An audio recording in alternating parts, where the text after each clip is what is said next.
25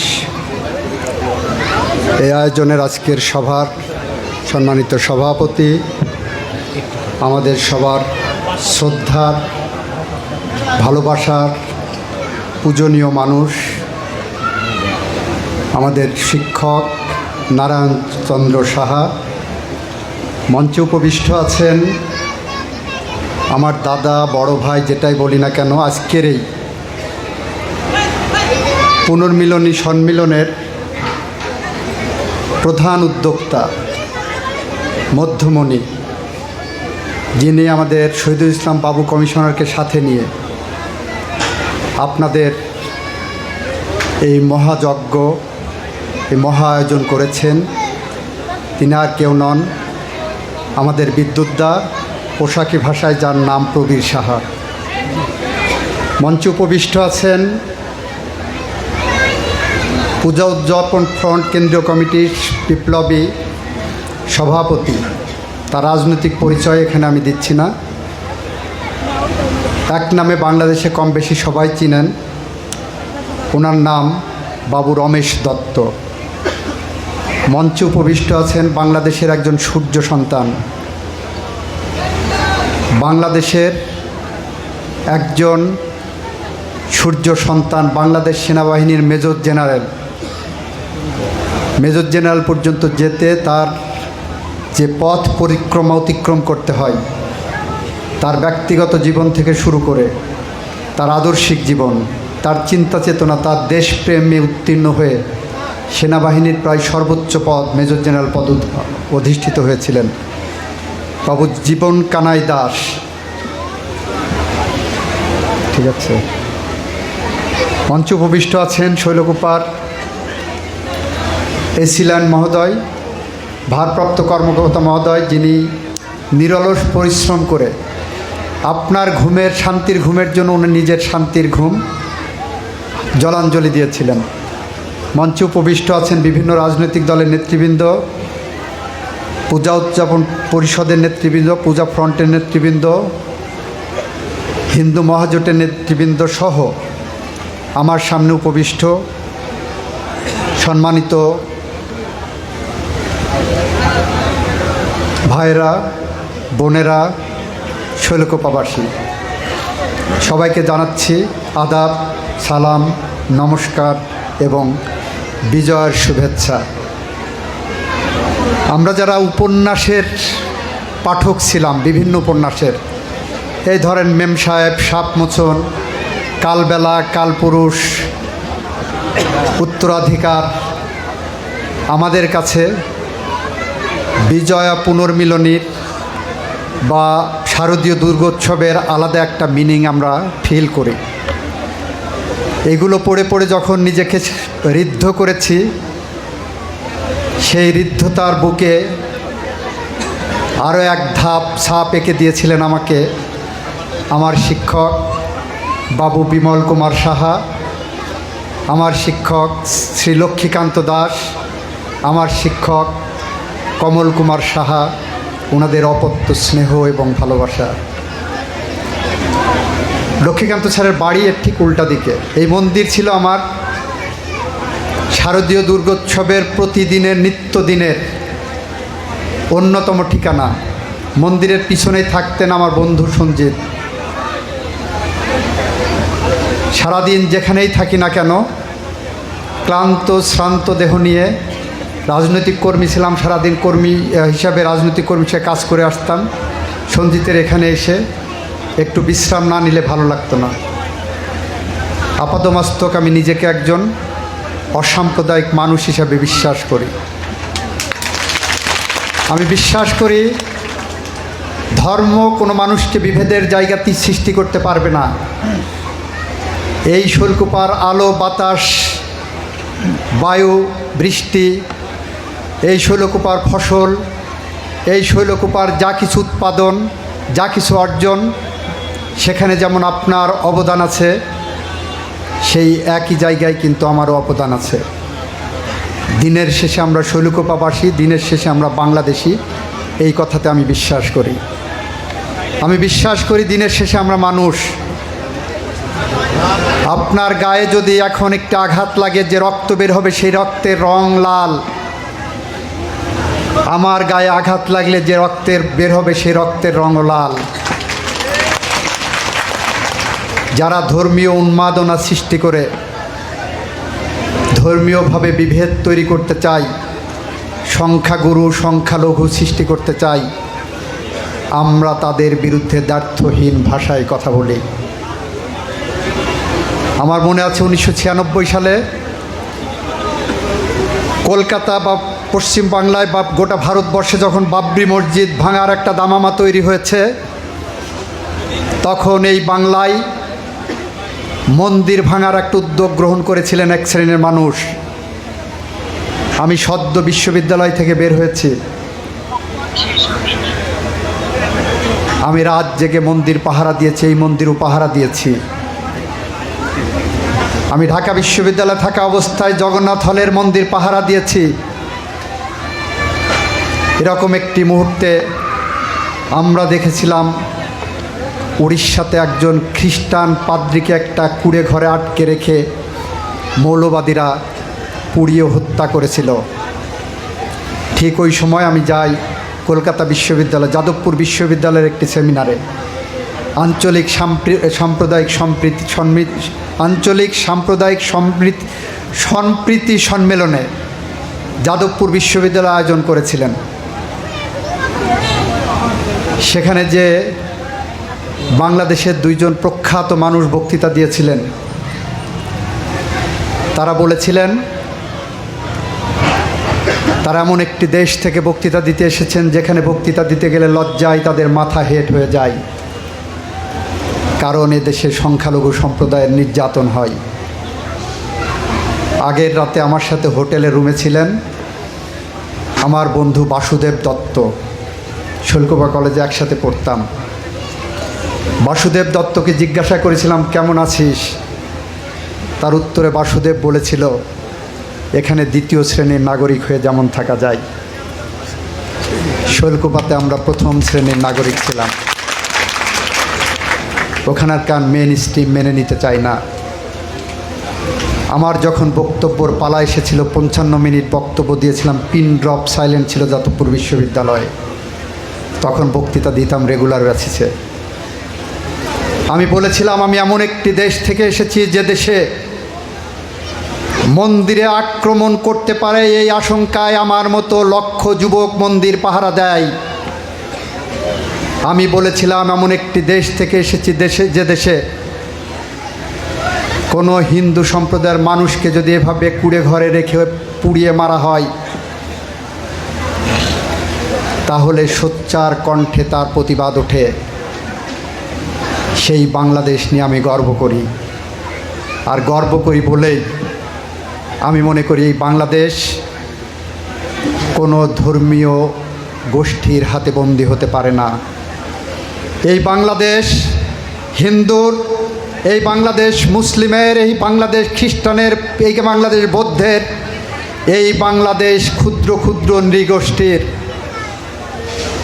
এই বাংলাদেশের যে কোনো ধরনের সাম্প্রদায়িক দাঙ্গাকে যে কোনো মূল্যে জীবন দিয়ে হলেও আমরা রক্ষা করব, এটা আমাদের প্রতিশ্রুতি। আজকের সম্মেলনে আসছে, আপনারা হয়তো ভাবছেন আমি ভোট চাইতে পারি। বিশ্বাস করেন, আমি ভোট চাওয়ার জন্য আসিনি। ভোট আপনার অধিকার। আপনার যাকে ভালো লাগে আপনি তাকে ভোট দেবেন, কিন্তু আপনার সেই ভোটের অধিকার নিশ্চিত করার জন্য আমি আমার জীবন দিতে পারি।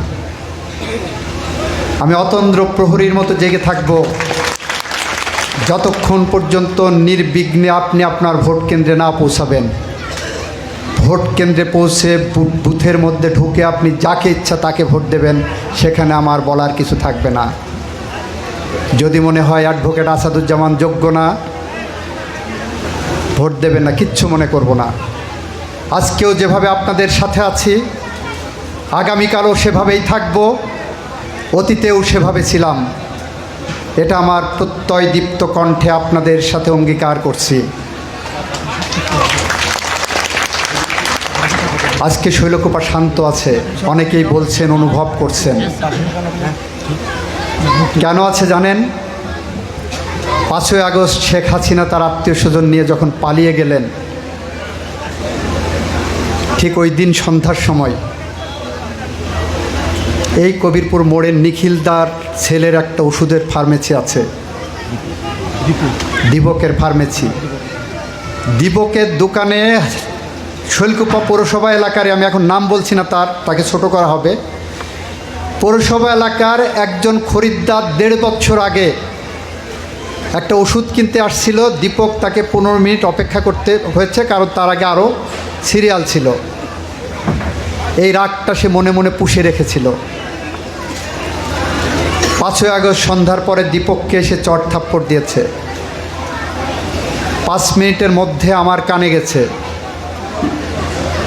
সামনের থেকে যিনি ফোন করে জানিয়েছেন তিনি একজন রিক্সা চালক, তিনি একজন মুসলিম সম্প্রদায়ের মানুষ। তিনি ফোন করে বললেন যে এই দোকানে এই ঘটনাটা ঘটেছে। আপনাদের মনে করার কোনো কারণ নাই, বিএনপির নেতারা আমার চ্যানেল, ইউনো সাহেব আমার চ্যানেল, ওসি সাহেব আমার চ্যানেল, আমার কাছে রিক্সাওয়ালারাও টেলিফোন করে বলতে পারেন শৈলকুপা কী হচ্ছে। উনি বললেন দীপকের এখানে এই ঘটনা ঘটেছে। দীপকের নাম্বার আমার কাছে নাই।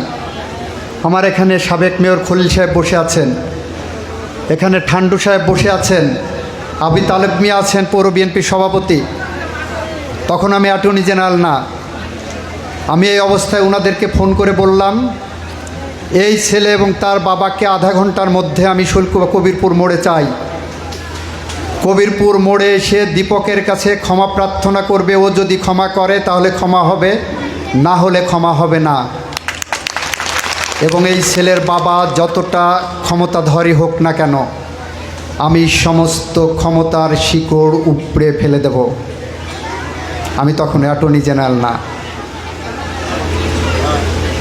পৌর বিএনপি এবং থানা বিএনপির নেতারা তাৎক্ষণিকভাবে তাদেরকে হাজির করে দীপকের কাছে ক্ষমা চাইয়ে সারা শৈলকুপাতে একটি মেসেজ দিয়ে দেওয়া হয়েছে যে এই শৈলকুপা মানুষের শৈলকুপা।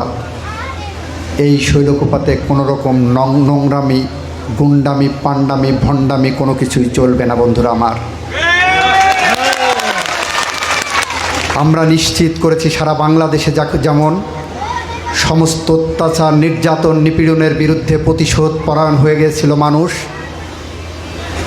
শৈলকুপাতে অত্যাচার, নির্যাতন, নিপীড়ন হয়েছে।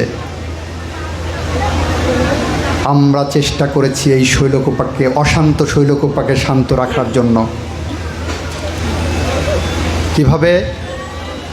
আমরা সর্বপ্রথম বিএনপির নেতাদেরকে ডেকে বলেছি শৈলকুপায় যদি কোনো চাঁদাবাজি হয়, যদি কোনো দখলবাজি হয়, কেউ যদি কোনো সালিশের মধ্যে অকাম করেন, বেআইনি কিছু করার চেষ্টা করেন, তাহলে আপনার রাজনৈতিক জীবনের ওই দিন পরিসমাপ্তি ঘটবে। আমরা কোনো হামলা করতে দিইনি, কোনো মামলা করতে দেইনি, একটিও মিথ্যা মামলা হয়নি, একটিও গায়েবী মামলা করতে দেইনি আমরা। আমি অ্যাটর্নি জেনারেল হিসাবে সারা বাংলাদেশে যেটা হয়েছে, বিগত 16 বছর সময়ে বাংলাদেশ থেকে 700 মানুষ গুম হয়েছিলেন। বাংলাদেশ থেকে 4,500-এর মতো মানুষ বিনা বিচারে গুলির মুখে পড়ে হত্যাকাণ্ডের শিকার হয়েছেন। প্রায় 70 লক্ষের মতো মানুষ মিথ্যা গায়েবী মামলার আসামি হয়েছেন, যার অধিকাংশই বাদী ছিলেন পুলিশ। আমি অ্যাটর্নি জেনারেল হওয়ার পর বাংলাদেশের টেকনাফ থেকে তেঁতুলিয়া, রূপসা থেকে পাথুরিয়া পর্যন্ত দৌড়ে বেরিয়েছি। বাংলাদেশের সমস্ত জেলার জেলা প্রশাসক, পুলিশ সুপার, ডিস্ট্রিক্ট জাজ, পাবলিক প্রসিকিউটর, সমস্ত থানার ইউনো, সমস্ত থানার ভারপ্রাপ্ত কর্মকর্তাদের সাথে বিভাগওয়ারি বৈঠক করেছি। শুধু একটি মেসেজ দিয়েছি, পুলিশ বাদী হয়ে যেন কোনো মিথ্যা গায়েবী মামলা না করেন। আমরা নিশ্চিত করতে পেরেছি গত 1 বছরের বেশি সময় হলো সারা বাংলাদেশে পুলিশ বাদী হয়ে একটিও মিথ্যা গায়েবী মামলা হয়নি। বাংলাদেশে গত 1 বছরের বেশি সময় একটিও গুমের শিকার হয়নি। এটা আমাদের অর্জন। আর বাংলা অসুস্থ বাংলাদেশকে আমরা সুস্থ করতে চাই। সেই সুস্থতার পথে যত বাধার প্রাচীর আসুক, আমরা সেই বাধার প্রাচীর বুকে রক্ত দিয়ে হলো ব্যারিকেড ভেঙে আমরা এই বাংলাদেশকে সুস্থ করে তুলব, এ আমাদের অঙ্গীকার। প্রিয় বন্ধুরা, আমার মা বোনদেরকে বলছি, আপনার সন্তানকে স্কুলে পাঠান, শিক্ষা দেন। স্কুলে যাওয়া আসার পথে যদি কোনো ইফটিজিংয়ের কেউ শিকার হয়, জানান আমাদের প্রশাসনকে। আমাদের এখানে ইতিমধ্যেই আপনারা শুনেছেন মার্গারেট থ্যাচার আছেন, আয়রন লেডি স্নিগ্ধা দাস, এখানে ভারপ্রাপ্ত কর্মকর্তা আছেন মাসুম খান, যারা এইসব বিষয়ে জিরো টলারেন্স দিয়েছেন। আমরা মাদকের বিরুদ্ধে যুদ্ধ ঘোষণা করেছি, আমরা ইফটিজিংয়ের বিরুদ্ধে যুদ্ধ ঘোষণা করেছি, আমরা সন্ত্রাসের বিরুদ্ধে যুদ্ধ ঘোষণা করেছি, আমরা রাজনৈতিক হানাহানির বিরুদ্ধে যুদ্ধ ঘোষণা করেছি। এবং সেই যুদ্ধে, সেই সংগ্রামে আমরা আপনাদের সর্বাত্মক সহযোগিতা পেয়েছি এবং আগামী দিনেও এরকম সহযোগিতা পাবো বলে আশা করি। আবারও বলছি, ভোট চাইতে আসিনি, আপনার ভোটের অধিকার নিশ্চিত করতে এসেছি। এটা আমাদের অঙ্গীকার, মানুষ হিসাবে এটা আমাদের অঙ্গীকার, এটা আমাদের দায়বদ্ধতা। আরেকটি জিনিস আমি বলবো, জুলাই বিপ্লবে যারা জীবন দিয়েছেন, প্রায় 2000 মানুষ পাখির মতো গুলির বিদ্ধ হয়ে মারা গেছে, 5 বছরের শিশু থেকে 40 বছরের যুবক পর্যন্ত। 30,000 মানুষ পঙ্গু হয়েছে। আপনারা বাংলাদেশে দেখেছেন একটি বিচার প্রক্রিয়া শুরু হয়েছে। আগামী সপ্তাহে আমি সেই বিচার প্রক্রিয়ার ক্লোজিং আর্গুমেন্ট করতে যাব। অনেকেই বলছেন শেখ হাসিনার বিচার চাই। আমি শেখ হাসিনার বিচার এখানে মুখ্য হিসেবে দেখছি না। আমি দেখছি মানবতা বিরোধী অপরাধে যারা জড়িত তাদের বিচার করছি। আমি খুনের বিচার করছি, আমি রক্ত নেওয়ার বিচার করছি, আমি 5 বছরের শিশু হত্যার বিচার করছি। আমরা এই বিচার প্রক্রিয়ায়, যে আমি উদ্বোধনী ভাষণে বলেছিলাম, আজকের ব্রিটেন পৃথিবীর ইতিহাসে সভ্যতার একটি স্মারক হয়ে আছে। ব্রিটেনের আইন, ব্রিটেনের শিক্ষা, ব্রিটেনের সভ্যতা, ব্রিটেনের আদালত, ব্রিটেনের গণতন্ত্র আমাদের কাছে অনুকরণীয় হয়ে আছে। আমি বলেছিলাম সেই ব্রিটেন, আজকের ব্রিটেন প্রতিষ্ঠার ক্ষেত্রে যে নির্মম ইতিহাস আছে, সেই ইতিহাস জানা দরকার। 1651 সালে অলিভার ক্রমওয়েল নামে একজন রাজনৈতিক নেতা রাজার শাসনকে পরাস্ত করে গণতান্ত্রিক শাসন প্রতিষ্ঠা করেছিলেন। প্রতিষ্ঠা করার পর সেই শাসন প্রলম্বিত করার জন্য অলিভার ক্রমওয়েল গণহত্যায় মেতে উঠেছিলেন। কখনো মাইগ্রেন্ট পিপুলদের হত্যা করতেন, কখনো আইরিশদের হত্যা করতেন, কখনো স্কটিশদের হত্যা করতেন। এরপরে অলিভার ক্রমওয়েলের স্বাভাবিক মৃত্যু হয় কিডনি রোগজনিত কারণে 1961 সালের 25শে মার্চ অলিভার ক্রমওয়েলের বিচার শুরু হয়।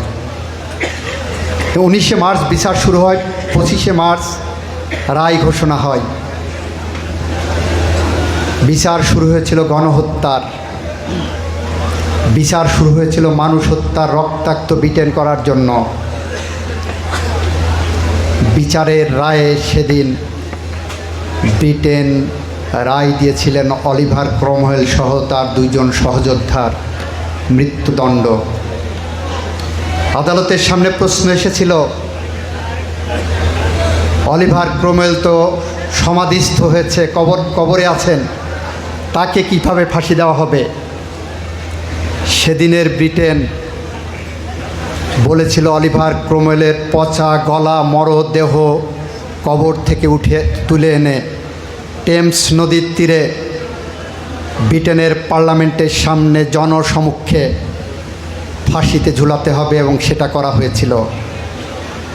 অলিভার ক্রomwellকে জনসমক্ষে ফাঁসিতে ঝুলিয়েছিল কবর থেকে নিয়ে এসে প্রতীকীভাবে। তারপরে সেই দেহের একটি অংশ কবরে পাঠিয়ে দেওয়া হয়। 20 বছর অলিভার ক্রomwellের মরদেহের কঙ্কাল ব্রিটিশ পার্লামেন্টের সামনে ঝুলিয়ে রাখা হয়েছিল। প্রায় 300 বছর পরে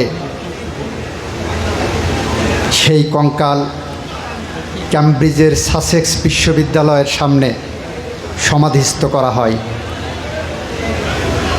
আমি আমার উদ্বোধনী বক্তব্যে বলেছিলাম, বাংলাদেশের মানবতা বিরোধী অপরাধে সম্পৃক্তদের আমরা এমন নির্মম শাস্তি চাই না। আইনে প্রদত্ত সর্বোচ্চ শাস্তি চাই আইনের মধ্যে থেকে, কোনো মরদেহ ভিতর থেকে নিয়ে এসে করতে চাই না।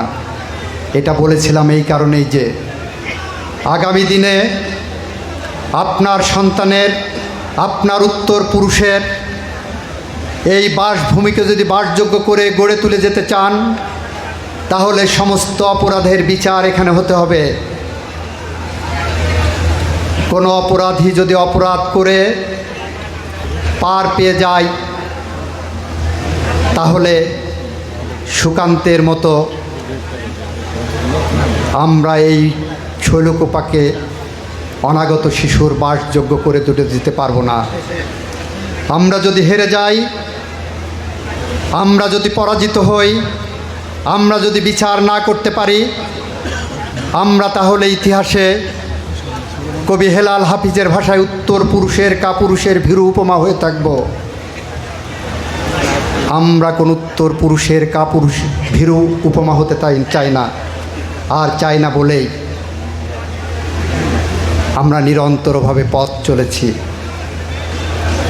সেই পথে অনেক ঝড় ঝাপটা ঝঞ্ঝা আসবে। সেই ঝড় ঝাপটা ঝঞ্ঝা বিক্ষুব্ধ পথে, সেই বাংলাদেশ বিনির্মাণের পথে, সেই আপনার উত্তর পুরুষের বাংলাদেশ গড়ে তোলার পথে আমি আপনাদের সাথে থাকব। ভোট করলেও থাকব, যদি আমি পাশ নাও করি তাও থাকব। এটা আমার আদর্শ, এটা আমার অঙ্গীকার, এটা আমার মনুষ্যত্ব, এটা আমার মানবিকতা, এটা আমার মানবিক মূল্যবোধ। বিদ্যুৎদা বলে গেছেন, ধর্ম যার যার, উৎসব সবার। ইয়েস, এই বাংলাদেশে ঈদের সময় যেমন ছুটি উপভোগ করেন, ঈদ উপভোগ করেন হিন্দু ভাইরা, উৎসব হিসাবে দেখেন। মন্দিরেও শারদীয় দুর্গা উৎসব সহ বিভিন্ন উৎসবে, লক্ষ্মী পূজার নাড়ু থেকে শুরু করে, এগুলো বাঙালির আবহমান বাংলার সংস্কৃতির অংশ, সেটা সবাই উপভোগ করে। একটি কথা এসেছে, খুব যৌক্তিকভাবে একজন বক্তা বলেছেন, এই বাংলাদেশে আমি পূজা করতে যে আমি কেন নিরাপত্তার প্রয়োজন হবে। খুব যৌক্তিক কথা, এটা আমি বক্তব্য বলেছি ইতিপূর্বেই। আমি এমন একটি শৈলকুপা দেখতে চাই, এমন একটি শৈলকুপার স্বপ্ন দেখি, যে শৈলকুপাতে মন্দির পাহারা দেওয়ার জন্য আমার কোনো স্বেচ্ছাসেবককে পাঠাতে হবে না, যেটা এবার পাঠাতে হয়েছে। যে শৈলকুপাতে মন্দির পাহারা দেওয়ার প্রয়োজন হবে না, এই শৈলকুপায় মন্দির সহ বিভিন্ন ধর্মীয়, হিন্দু ধর্মীয় 223টি প্রতিষ্ঠান আছে। এবছরের আগে প্রতি বছরই কমপক্ষে 15টি মন্দির স্বরাষ্ট্র মন্ত্রণালয়ের তালিকায় অত্যন্ত ঝুঁকিপূর্ণ থাকে। কিন্তু আপনাদের আয়রন লেডির কল্যাণে এইবার একটি মন্দিরও স্বরাষ্ট্র মন্ত্রণালয়ের তালিকায় ঝুঁকিপূর্ণ ছিল না। এটা আমাদের অর্জন। 223টি মন্দির আছে, এর সাথে আছে আরও মহাশ্মশান, সেবাশ্রম ও কালী মন্দির, সর্বমোট 223টি। আমরা পর্যায়ক্রমিকভাবে প্রতিটি জায়গায় সরকারিভাবে উন্নয়নে পৌঁছে দেওয়ার চেষ্টা করব। ইতিমধ্যে 55 প্রতিষ্ঠানে গিয়েছে, 55টি মন্দির, কালী মন্দির, শ্মশানে গিয়েছে, আগামী দিনে আরও যাবে। আমরা এই প্রতিশ্রুতি দিচ্ছি, কেউ বঞ্চিত হবেন না, একটু ধৈর্য ধরতে হবে। আমাদের সীমাবদ্ধতা আছে অর্থনৈতিক। আমি ব্যক্তিগতভাবে ঈদের সময়, পূজার সময় কিছুই করতে পারিনি। 126টা মন্দির পর্যন্ত আমার উপহার পৌঁছে দেওয়ার চেষ্টা করেছি। সরকারেরও সীমাবদ্ধতা আছে, আমারও সীমাবদ্ধতা আছে, আমরা চেষ্টা করব। আপনাদের চাহিদা খুব কম, এত কম চাইলে আসলে পাওয়া যায় না। একটু আগে রমেশদা আমার পাশে বসেছিলেন, আমাদের সজলদা, সম্ভবত সজলদা আছেন, সজলদা যে এখানে একটা নাট মন্দিরের দাবি করেছেন। রমেশদা জিজ্ঞাসা করলেন কত লাখ লাগবে, বললো 20-25 লাখ হলে একটা নাট মন্দির করা যাবে। রমেশদা বললেন 20-25 লাখ না, হিন্দু কল্যাণ ট্রাস্ট থেকে এখানে নাট মন্দির করার জন্য 80 লক্ষ টাকা বরাদ্দ করা হবে। এইটা রমেশদার কাছ থেকে আদায় করে নিতে হবে। রমেশদা এখানে এসেছেন, আপনি যাবেন, আপনার প্রথম কাজ থাকবে কবিরপুর নাট মন্দিরের 80 লক্ষ টাকা বরাদ্দ করানো। রমেশদা আমাকে বলেছেন হিন্দু কল্যাণ ফান্ডে যে টাকা আছে, বিগত বছরগুলোতে যে লুটপাট হতো, সেই লুটপাট থেকে বের হয়ে এসে প্রতি উপজেলায় 4টি করে মন্দির নতুন করে প্রতিষ্ঠা করা হবে, মডেল মন্দির। আমি বলেছি শৈলকুপায় তো 4টেই হবে না দাদা, শৈলকুপার মানুষ এত অল্পতে খুশি হবে না। রমেশদা বলেছেন প্রতি ইউনিয়নে একটি করে মডেল মন্দির করে দেওয়ার ব্যবস্থা করবেন। আপনাদের পক্ষ থেকে যে কোনো একজন রমেশদার সাথে যোগাযোগ রাখবেন। রমেশদা এখানে এসেছেন স্পেশাল অ্যাসাইনমেন্ট নিয়ে। আমি রমেশদার কাছে সার্বক্ষণিকভাবে লেগে থাকবো আপনার শৈলকুপার উন্নয়নের জন্য। মন্দির, শ্মশান, আর যে রাস্তাঘাটের কথা বললেন 300 মিটার রাস্তা, এটা আপনাদের আয়রন লেডি যথেষ্ট। অনেকগুলো প্রকল্পে আছে, ইতিমধ্যে 71টি রাস্তা এলজিডির পাশ হয়ে এসেছে। আরও 350 রাস্তা এলজিডির ইন্ডেক্সের মধ্যে আমরা মন্ত্রণালয় থেকে পরিকল্পনা কমিশনে পাঠিয়েছি গত পরশুদিন। আমরা চেষ্টা করছি আপনারা যাতে ভালো থাকেন, আপনারা যাতে শান্তিতে ঘুমাতে পারেন। আপনার শান্তির ঘুমের বিনিময়ে আমি এবং প্রশাসন, আমার স্বেচ্ছাসেবীরা নিদ্রাহীন রাত কাটাই। আমরা শৈলকুপার প্রান্ত থেকে প্রান্ত পর্যন্ত মেঠো পথ বেয়ে হেঁটে চলি, বয়ে চলি শুধু একটি কারণে, আমরা যে বাংলাদেশ গড়ার স্বপ্ন দেখেছি, আপনাদের সহায়তায় আমরা যে বাংলাদেশ গড়তে চাই, সেই বাংলাদেশে আমরা হাঁটতে চাই না। আমরা উত্তর পুরুষের, ভীরু কাপুরুষের উপমা হতে চাই না বলেই সেই স্বপ্নের পথে, সেই সোনালি স্বপ্নের পথে আপনাদেরকে আমার স্বপ্নের সারথি হিসাবে চাই। সেই কথা বলে, সেই প্রত্যাশা ব্যক্ত করে আমি আমার কথা শেষ করছি। খোদা হাফেজ, বাংলাদেশ জিন্দাবাদ। সবাইকে ধন্যবাদ, সবাইকে আবারও নমস্কার, ভালো।